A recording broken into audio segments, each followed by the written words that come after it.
जवान बेटा जो है इस दुनिया वानी से कूच कर गया है और उसको कत्ल क्यों किया गया है, उसका जुर्म यह था कि उसने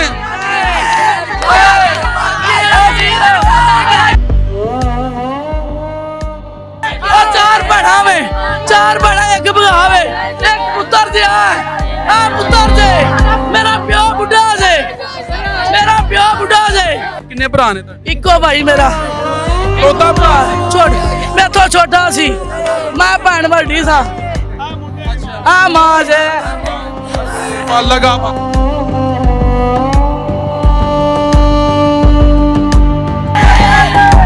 देखे जी क़यामत बरपा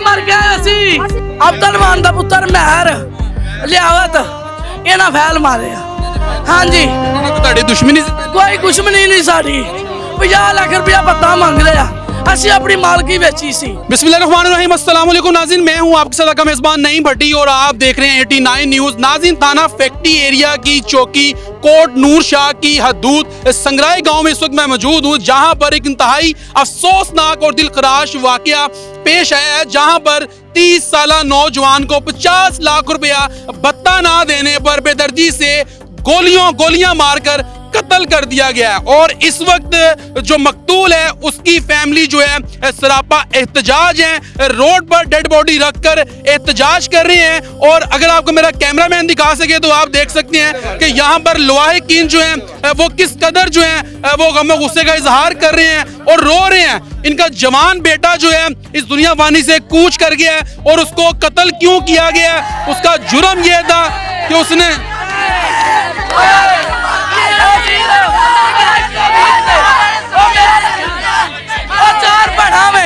चार बड़ा एक भगावे एक पुत्र दिया पुत्र दे मेरा प्यो बुढ़ा से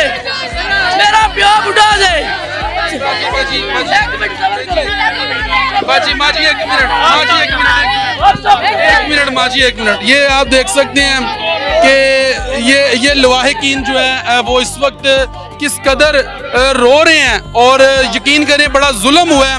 और ये गरीब लोग हैं, मेहनत कश लोग हैं, बड़ी मुश्किल से अपना 2 टाइम का खाना बड़ी मुश्किल से मेहनत मजदूरी करके जो है वो कमाते हैं। और ये वो मासूम बच्चे हैं जिसके बाप को जो है बेदर्दी से कत्ल कर दिया है। और उसका जुर्म क्या था कि उसने 50 लाख रुपया भत्ता नहीं दिया।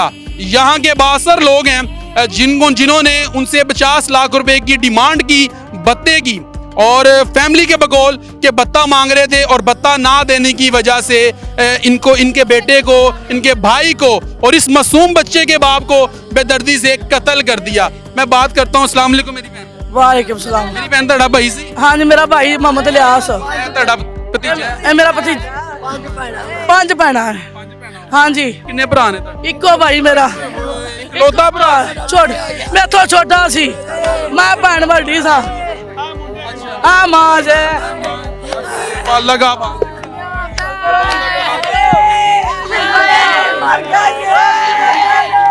ये देखें जी क़यामत बरपा मर गए जुल्म होया है, असी पता नहीं दिता सानू ना फैल मारे वे सानू पता सी नहीं दिता सानू फैल मारदा। मेरी बहन मेरी गल सुनो एक मिनट, हौसला करो जरा, मेहरबानी हौसला करो।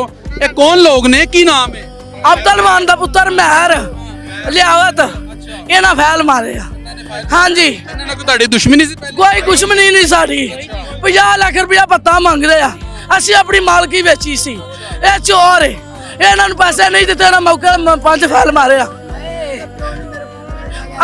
चाचा अब्दुल मान अपने पुत्र नूं डाक के मैनूं करदा मैं उन्हें आ पुत्रा अपने प्यो के नां ना लई, तेरा प्यो हो जाए लड़ना डाप है, उन्हें आ लड़ना डाप है तेरा प्यो पुत्रा आइला तेरा प्यो नहीं, तेरा मुंडा नहीं मेरा उन्हें फिर ही मेरे पुत्र नूं फैल मार 5 फैल मारे ने मैं मार गई, मेरे को कोई जान नहीं देंगे मैं पुत्रा मैं पुत्रा 50 दिखाई अल्लाह पाक दी ज़ात तानू सब्र दे, बड़ा जुल्म है बड़ा।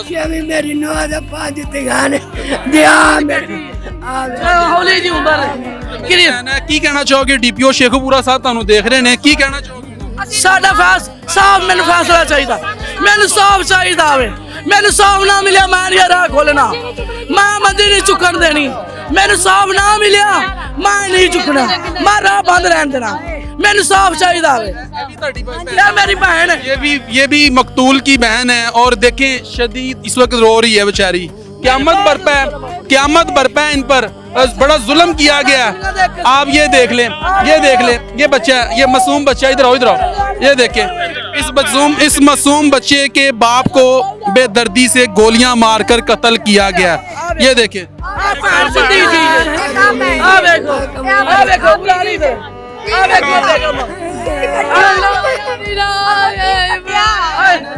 मेरी भाभी है कितना जुल्म मेरे नाल होया जे मेरे साफ चाहिए मेरा वीर मेरे साफ मिलना चाहिए मैं साफ लेना मैं मेरी बहन हौसला करें एक मिनट हौसला करें मेरी बहन हौसला करें नाज़रीन यकीन करें कि इस वक्त दिल खून के आंसू रो रहा है जो आप देख सकते हैं कि जवान बेटा और जिस माँ ने उसको पाल पोस के बड़ा किया बड़े ख्वाब सजाए 30 साल की उम्र थी उसकी एक बच्चा था और वो 5 बहनों का इकलौता भाई था ये देखें ये वालिद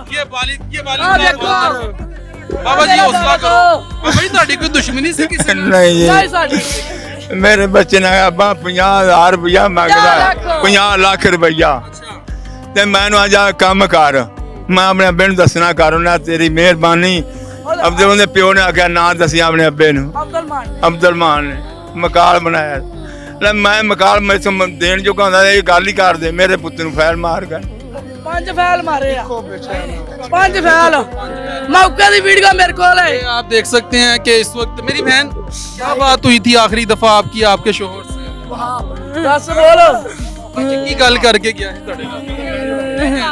हौसला करो